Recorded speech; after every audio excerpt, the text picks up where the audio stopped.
Hello hi నమస్తే వెంకి. మన తెలంగాణ రాష్ట్ర ఐటీ శాఖ మంత్రి గురించి రెండు మాటలు మాట్లాడుకునే ప్రయత్నం చేద్దాం.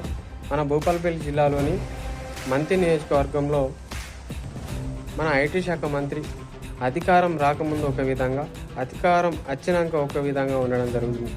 అధికారం రాకముందేమో పల్లె పల్లె తిరుక్కుంటూ దండాలు పెట్టుకుంటూ ఓట్లు అడుగుతుంది. మరి అధికారం వచ్చినాక ఏ పల్లెను దర్శించిన దాఖనాలు, ఏ పల్లెలో అడుగుపెట్టిన దాఖనాలు లేకపోవడం చాలా బాధాకరం. మరి అధికారం రాకముందు మేము అది చేస్తాం ఇది చేస్తాం అని చెప్పి ఓట్లు వేయించుకున్న ప్రజలను అక్కడ మోసం చేయడం జరుగుతుంది. మరి ఏ పల్లెకు మీరు హామీలు ఇచ్చిందో, ఎక్కడ మీరు ఏ అయితే హామీలు ఇచ్చిందో ఏ ఒక్క హామీ కూడా అక్కడ నెరవేరడం లేదు అంటే ఎంత బాధాకరం మీరు ఆలోచించాలి.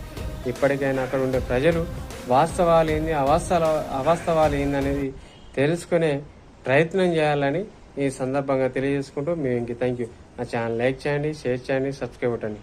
Thank you.